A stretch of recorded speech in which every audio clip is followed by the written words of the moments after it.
Imagine being forced to marry someone who sees love as a weakness, compassion as a distraction, and your feelings as irrelevant, and yet that person becomes the reason you rediscover your strength, your worth, and your purpose. She had always believed that love was something sacred, something that blossomed naturally, gently, like spring after a long winter. But life, as she would soon learn, doesn't always bloom with kindness. In her small town, choices were luxuries reserved for the powerful. For women like her, quiet, obedient, raised to respect the wishes of her elders, love wasn't a choice, it was an arrangement. Her parents told her the decision had been made. She was to marry a doctor, a man who, in their eyes, was the embodiment of success and prestige. They said, "You'll live comfortably, you'll be secure." But what they didn't say was that comfort means nothing when the heart is cold, and security feels like a cage. The wedding day came wrapped in gold and tradition, but her heart felt hollow. The laughter around her was forced, the music loud enough to drown the quiet sob of a girl losing control of her own future. She had seen her husband, to be only once before, a tall, confident man with sharp eyes that seemed to see through people rather than into them. There was something distant about him, something proud and unyielding. Everyone admired him for his intelligence and his profession. They said he was saving lives every day, but no one talked about the arrogance in his tone or the dismissive way he looked at those beneath his social standing, and unfortunately, that included her. When she entered his home after marriage, she entered another world entirely, one where love was replaced by silence and companionship by indifference. The grand house was filled with everything money could buy, except warmth. Every piece of furniture gleamed, every corner smelled of disinfectant, not life. She tried to find comfort in small things, setting the table just right, cooking his favorite meals, waiting for him to come home and maybe, just maybe, ask her how she was adjusting. But he never did. He came home tired, spoke little, and often left again before sunrise. To him, she was not a wife, she was a responsibility handed to him by his family, an accessory to complete the picture of success. Her mother had told her, "Be patient, dear, men change with time." So she waited. Days turned into weeks and weeks into months. But the man she married remained an island, distant, unreachable, and often cruel in subtle ways. He didn't shout, but his silence screamed louder than any words could. When she tried to start conversations, he brushed them aside with cold, practical replies. When she dressed up to catch his attention, he barely noticed. And when she once asked if he was happy with their marriage, he looked at her with irritation and said, "Happiness is irrelevant. Life isn't a fairy tale." That moment broke something inside her, not her hope, not yet, but her innocence. As time went on, she began to notice how others viewed her marriage. To the outside world, she was lucky, the wife of a respected doctor, living in a beautiful home, wearing fine clothes. Her parents would smile proudly when neighbors mentioned her husband's reputation. But none of them knew the truth behind those polished appearances. They didn't see her crying quietly at night, or the way her hands trembled when she heard the sound of his car approaching. They didn't know that the walls of that beautiful home echoed with loneliness, that her heart ached for even a single word of affection. The cruelest part of it all was pretending she was happy, pretending she was grateful, pretending she was loved. And yet, beneath all that sorrow, there remained a quiet strength. Somewhere deep within, a voice whispered that this couldn't be her forever. She began to write letters she never sent, letters to herself, to the girl she used to be. She poured her heart into them, telling her fears, her regrets, and her small moments of courage. Writing became her only refuge, the one place she could still be honest. She promised herself that even if the world had taken away her right to choose her marriage, it could not take away her right to feel, to think, and to dream. And though she didn't know it yet, that small spark of defiance would one day become the fire that changed everything. Days passed into months, and the fragile hope she carried into the marriage slowly began to fade. The first few weeks, she still believed that kindness could melt distance, that if she smiled enough, if she cooked his favorite meals, if she showed patience and care, he would eventually open his heart. But reality is not always moved by effort. Some hearts, especially those hardened by ego and past pain, remain locked. And his the doctor, who everyone praised, was one of them. He was a man of precision. His days followed a strict schedule: early mornings at the hospital, late nights buried in files and medical reports, and weekends often spent attending conferences or social dinners where she was nothing more than an accessory on his arm. He spoke only when necessary, often in short, clipped sentences. "Pass the salt. The file on my desk. I'll be late tonight." Those were his most frequent words. He never asked how her day was, never wondered what she dreamed about, never noticed the sadness behind her quiet smiles. To him, emotions were distractions, weaknesses that slowed a person down. He was a man who healed others, but couldn't understand the sickness in his own soul. The house was immaculate, spotless, organized, sterile, much like his personality. Every object had its place, every routine its timing. She once tried to add a little color to their home: soft curtains, fresh flowers, a painting she had done herself, but he didn't approve. "It looks childish," he had said flatly, removing the painting from the wall. That moment stung her deeply, not because of the insult itself, but because it revealed how little room there was for her in his world. Everything had to be his way, his order, his silence.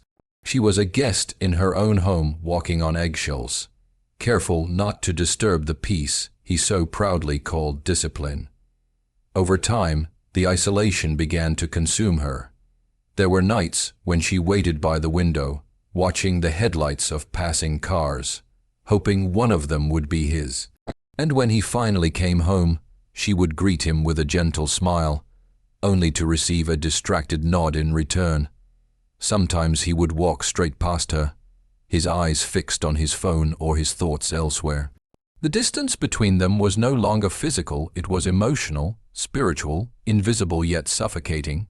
She began to feel invisible herself, as if her existence had become a background noise in his perfectly structured life. There were arguments, though not frequent, short bursts of his irritation when she made small mistakes. If dinner was late, if the laundry wasn't folded the way he liked, if she forgot to iron a shirt, his words would cut sharp and cold. "You can't even manage this properly. You have so much free time, how hard can it be?" He didn't yell, but his tone was worse: calm, condescending, filled with quiet contempt. Each sentence left invisible scars. She learned to apologize quickly, not out of guilt, but out of exhaustion. It was easier to stay silent than to fight for understanding that would never come. The world outside still saw perfection. His colleagues admired his brilliance, his patients praised his skill, and his family spoke proudly of how successful he had become. No one saw what happened behind closed doors. No one saw her tears on the pillow at night, or the way she'd sit in the kitchen staring at the clock, wondering when her life had stopped being her own. Sometimes, when she visited her parents, she thought of telling them the truth. But then she'd see their hopeful smiles, their pride in her good life, and she'd swallow her pain, afraid to disappoint them. After all, they had given her this life believing it was for her happiness. She didn't want to break their illusion. Still, deep within, a quiet strength was beginning to take root, born not from happiness, but from endurance. The more he ignored her, the more she began to realize that her worth didn't depend on his attention. She started reading again old novels she loved as a child. She took long walks alone, breathing in the world beyond those sterile walls. Slowly, she began to rebuild a small part of herself that he couldn't touch: her inner world, her thoughts, her quiet dignity. She still longed for love, yes, but she also began to understand that survival itself was a form of courage. And yet, every morning, when she saw him leaving for work in his crisp white coat, she couldn't help but wonder how someone who dedicated his life to saving others could be so blind to the wounds he inflicted at home. Perhaps he too was broken in ways he didn't understand.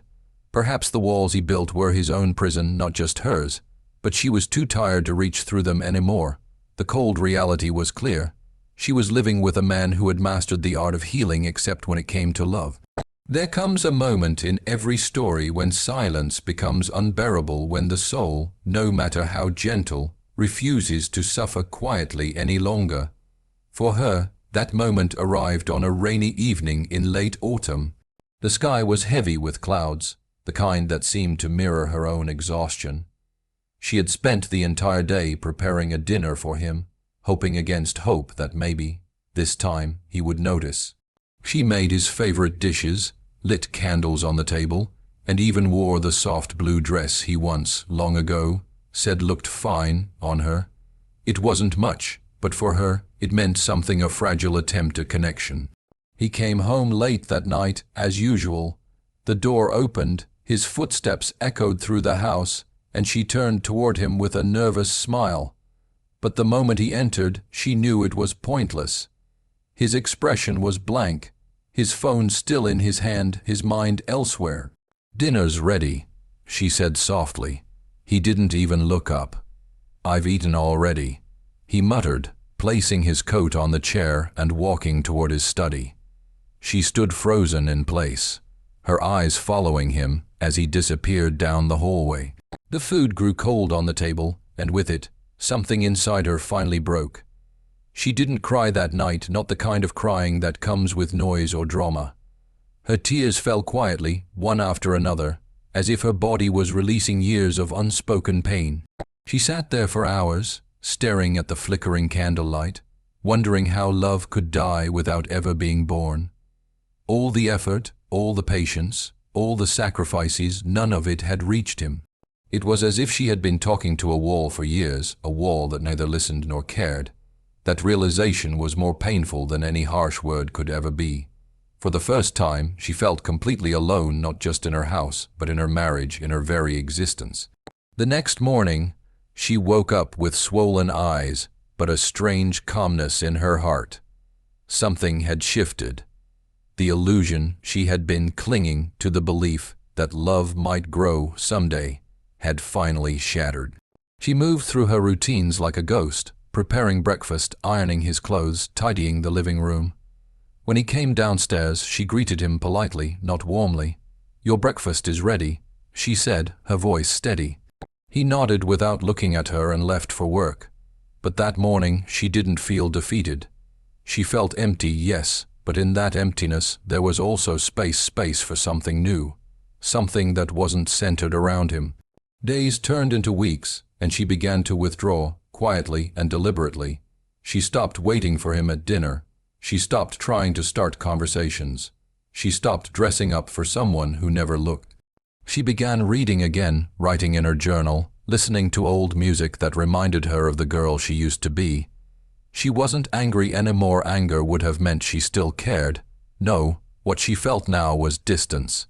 For the first time, she was emotionally stepping away from him, even while living under the same roof, and he noticed, though he didn't understand it. One night, he asked, "You've been quiet lately. Is something wrong?" She looked at him, really looked, and for the first time, she saw the man not as her husband, but as a stranger.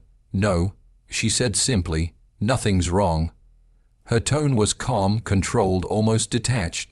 That unnerved him more than any argument ever could. He stared at her for a moment, perhaps realizing that something had changed, not in her words, but in her eyes. They no longer pleaded. They no longer hoped. They were just done. That was the true breaking point, not a dramatic fight, not screaming or shattered glass, but quiet indifference. She had finally stopped trying. The version of herself that once believed she could fix him, love him enough to melt his pride, was gone. What remained was a woman who understood her worth, even if no one else did. And though she still didn't know what the future held, she knew one thing for certain. She could no longer live as a shadow in someone else's story. But the universe has its own strange sense of timing. Sometimes, when you finally stop chasing something, life begins to move in unexpected ways. The cracks in their marriage, which had grown silently for years, were about to widen, not from words, but from an event neither of them could have predicted. A single night would change everything. The man who had built walls around his heart would soon find himself trapped inside them, helpless and afraid. And she, the woman he had dismissed and ignored, would be the only one capable of saving him, not because she had to, but because compassion was part of who she was.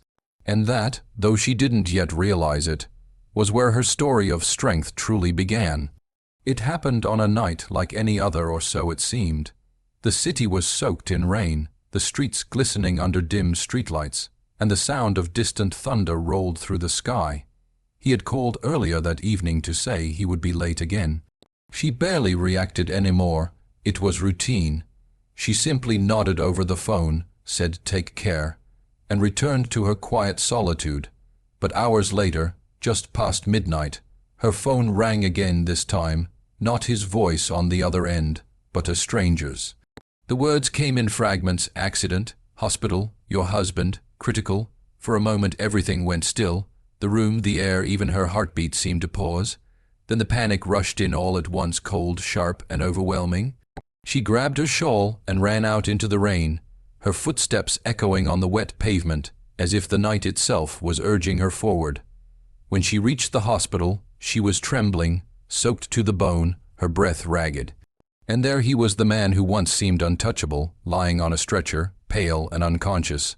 The doctors were rushing him into surgery. For the first time, she saw him not as the proud, confident man she married, but as something fragile, human, vulnerable, breakable. Hours passed in the waiting area. The smell of antiseptic filled the air, and every tick of the clock sounded like a hammer against her chest. She sat there, hands clasped tightly together, whispering silent prayers she didn't even know she remembered. Despite everything, the coldness, the cruelty, the years of distance, she couldn't bear the thought of losing him. Pain, after all, does not erase love entirely. Sometimes it only buries it beneath disappointment. When the surgeon finally came out and said, "He's stable now," her knees nearly gave way from relief. She didn't even realize she was crying until she felt the tears mixing with the rain still dripping from her hair. In the days that followed, everything changed. He was confined to a hospital bed, weak and helpless, a man who had spent his life saving others, now struggling to save himself. When he opened his eyes for the first time after surgery, she was there beside him, holding his hand. He looked confused, disoriented, then surprised. "You stayed?" he asked, his voice barely above a whisper. She smiled faintly, though her eyes were red from sleepless nights. "Where else would I go?" she replied softly. That single sentence pierced through years of silence between them, not as a reproach, but as a truth. She had every reason to leave, yet she stayed, not out of obligation, but out of compassion. Caring for him during his recovery became her new routine, though it was different this time. She wasn't the timid, uncertain woman she once was. She moved with quiet confidence, adjusting his pillows, preparing his meals, managing his medicines, not seeking his approval, but giving kindness freely because it was in her nature. And for the first time, he watched her, really watched her. There was something in her calmness, her strength, that unsettled him. This was not the fragile woman he had once ignored. This was someone steady, dignified, resilient. Her gentleness no longer looked like weakness. It looked like grace. One night, as she was helping him sit up, he spoke again, slowly, hesitantly. "I don't deserve this," he said. She paused, unsure how to respond. "Deserve what?" she asked quietly. He lowered his gaze. "Your kindness, after everything I've done, or didn't do." For the first time, his voice wasn't cold or commanding. It was human, regretful, raw. She didn't know what to say, so she said nothing.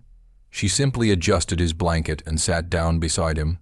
Silence filled the room again, but this time, it wasn't the same silence that had once suffocated her. It was softer, almost healing. In those quiet days of recovery, something subtle began to shift between them. He started asking her small things: how her day was, if she'd eaten, if she was sleeping well. They were simple questions, yet they meant everything. For the first time, he seemed to see her not as an obligation, but as a person. And she, though cautious, responded gently, allowing him the chance to understand what he had long ignored. Their conversations were brief, sometimes awkward, but they were real. And through those hesitant exchanges, a fragile thread of connection began to form, one that neither of them had expected. It wasn't love yet, not in the romantic sense. It was something quieter: respect, understanding, perhaps even remorse. But to her, it felt like sunrise after a long, endless night. She saw glimpses of a man beneath the armor, a man who had built walls not out of cruelty, but out of fear. Fear of failure, fear of vulnerability, fear of being seen as weak. And though she didn't forgive everything instantly, she couldn't help but feel a kind of compassion for the brokenness behind his arrogance. For the first time since their marriage began, she felt that maybe, just maybe, change was possible. And as the rain outside gave way to sunlight, so too did the coldness in their home begin to thaw, little by little. It wasn't a miracle, not yet, but it was a beginning, an unexpected change that would set the stage for everything that came after. Recovery is a strange thing. It heals not only the body, but sometimes, unexpectedly, the soul. As the days passed, he began to experience a kind of stillness he had never known before. For a man used to the chaos of hospitals and the rhythm of emergencies, being forced to sit still, to depend on someone else, was humbling. The once confident, commanding doctor found himself unable to perform the simplest tasks without her help. And with every act of care, every gentle touch, every quiet word from her, something began to unravel inside him, not his strength, but his pride. She never treated him with bitterness or resentment, though she had every reason to. Instead, she tended to him with quiet dignity. When she helped him stand, she didn't flinch.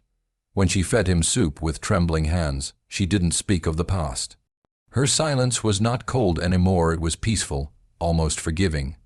And for the first time, he began to feel the weight of what he had done, or rather, what he had failed to do. The loneliness he once dismissed as her weakness, he now felt himself. The emptiness he had caused her now echoed in his own heart. At night, when the pain in his leg kept him awake, he would lie there, listening to the faint sound of her footsteps as she moved quietly through the house, making tea, checking on him, adjusting the curtains. It was in those quiet hours that realization struck hardest. He remembered all the nights she must have waited for him, all the dinners that went cold, all the smiles he ignored. He had mistaken her gentleness for naivety, her patience for submission. He had been so proud of his intelligence, yet blind to the most basic truth that kindness, not intellect, is what makes a person truly great. One morning, as she sat beside his bed reading, he found himself watching her, studying her face in a way he never had before. She looked peaceful, lost in the pages, her expression calm and focused. He realized that despite everything, she had built her own world, one that didn't revolve around him anymore. That realization startled him. For years, he had believed he held all the control in their relationship. Now, he saw that she had something he never did: inner strength. The kind that doesn't shout, doesn't demand, but endures. It was humbling. And for the first time, he felt not superior to her, but small. A few days later, he asked her, almost hesitantly, "Were you ever happy?" "With me?" She looked up from her book, surprised by the question. There was a long pause before she answered. "I tried to be," she said quietly. "I tried very hard." Her words weren't meant to wound, but they did. They cut deeper than any accusation ever could, because they carried truth, simple, honest, and undeniable. He wanted to apologize, but the words felt inadequate. What apology could erase years of neglect? Still, he whispered, "I'm sorry." It was the first time he had said those words to her. She nodded slightly and turned back to her book. She didn't smile, but her eyes softened, and that was enough. From that day onward, something changed in him. He began to listen more. He asked questions not out of politeness, but genuine curiosity. "Do you still paint? What were you reading? Do you ever miss your old home?" They were small gestures, but for her they meant the world. She could see that he was trying, not perfectly, not consistently, but sincerely. And, for the first time, their conversations felt real. There was laughter sometimes, light and unexpected, the kind that felt strange but warm after years of silence. It wasn't the loud, passionate love she once dreamed of, but it was something quieter, mutual respect, slowly blooming like spring after a long, harsh winter. For him, this realization extended beyond their marriage. At work, he began to see his patients differently. He no longer saw them as cases or conditions, but as people frightened, hopeful, human. He started spending more time talking to them, listening to their stories. His colleagues noticed the change. The once intimidating doctor now spoke gently to his patients, comforted worried families, and even smiled more often. When someone asked him what had caused this transformation, he didn't know how to answer. How could he explain that it wasn't medicine, but love, quiet, steadfast love that had healed him? And she, watching this shift, felt a quiet pride. Not the pride of ownership or victory, but of witnessing growth, the kind that comes when a heart finally learns to feel. She still carried the scars of the past, yes, but they no longer defined her. In a strange way, his awakening had freed them both. He had learned humility. She had rediscovered her voice. Their bond was still fragile, but it was real. And for the first time, she began to believe that maybe their story wasn't meant to be one of tragedy after all. The man she once feared had become a man learning to love, to feel, to listen. And though he had a long way to go, she could see the change in his eyes, softer, more human, filled not with control, but gratitude. It was the look of a man who had finally understood the value of the heart he once overlooked. And so, in the quiet light of those healing days, both of them began to rebuild not the marriage that once was, but something entirely new, something honest, something true. Change is rarely sudden. It doesn't arrive with fanfare or grand gestures. It seeps in quietly, like sunlight through the cracks of a long, shut window. For them, transformation came slowly through small acts, shared silences, and moments of realization that stitched the broken pieces of their lives back together. What once felt like an empty marriage began to feel like a fragile, living bond, imperfect, but real.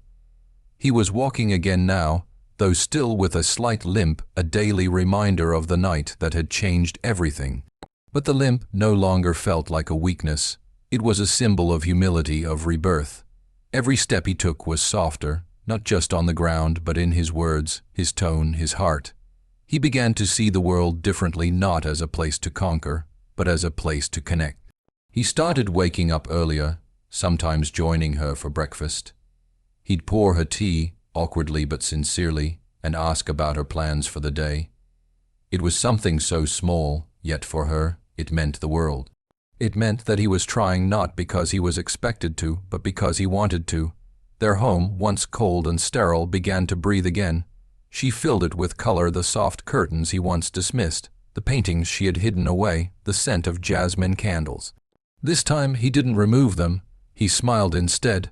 "It feels alive," he admitted one evening, his voice quiet. She looked at him with surprise, but also warmth. Slowly, she started painting again. Sometimes she'd find him standing silently at the doorway, watching her brush glide across the canvas. "You have a gift," he'd say, and every time he did, she'd feel a piece of her confidence return, the confidence that years of silence had nearly erased. In the evenings, they began to take walks together. At first, they hardly spoke, just footsteps on gravel and the rustle of wind through the trees. But even silence felt different now. It wasn't the cold distance of the past. It was a shared quiet, gentle and healing. Occasionally, he would share small stories from work about patience, about life, about things he never used to notice. She listened, sometimes laughing softly, and he realized how much he had missed that sound. He began to crave it, not out of guilt, but out of genuine affection. There were still moments of awkwardness. Habits don't vanish overnight. Sometimes he'd slip back into his old ways, short-tempered, overly critical, impatient. But this time he caught himself. He'd pause, apologize, and try again. It wasn't perfect, but it was progress, and she noticed it. The man who once couldn't say thank you, now said I'm sorry, and I appreciate you, without hesitation. Those words, though simple, carried the weight of years of silence finally breaking. As for her, she too was changing not because of him, but because of herself. She had found strength in survival, courage in forgiveness, and power in her own identity. The woman who once lived quietly in the shadow of another's pride now walked beside him equal, independent, whole. She no longer sought validation. She no longer waited for love to define her. Instead, she gave it freely, not as a sacrifice, but as a choice. And that choice made all the difference. One evening, they attended a small community gathering, something he had never shown interest in before. As they mingled, one of his colleagues said jokingly, "Doctor, you've changed. You actually look happy." He laughed, and without thinking, his hand brushed hers. "I guess I had a good teacher," he replied softly, glancing at her. She smiled, but deep inside, her heart swelled with quiet pride. It wasn't about being credited for his change. It was about witnessing it. She had seen him at his worst, arrogant, detached, selfish, and now she was seeing the man he had become, humble, kind, and finally human. Their home, once filled with silence, now echoed with conversation and laughter. They shared meals, memories, and even dreams. He spoke of opening a small free clinic someday, a place for those who couldn't afford treatment. She encouraged him, her eyes lighting up with genuine admiration. "You be good at that," she said, "not just because you're a doctor, but because you've learned to see people." He nodded, a small smile playing on his lips. "Because of you," he whispered, and for the first time she didn't look away. She believed it. The transformation wasn't about a perfect marriage, it was about redemption. About two people who had once been strangers learning to meet each other halfway. About pain turning into understanding, and coldness turning into compassion. Their story was no fairy tale, it was real, raw, and beautifully imperfect. It showed that even when love doesn't come easily, respect and kindness can grow from the ashes of regret. He had been the rude and selfish doctor, the man she was forced to marry. But he had become something far greater, a man who learned that true strength lies not in control, but in vulnerability.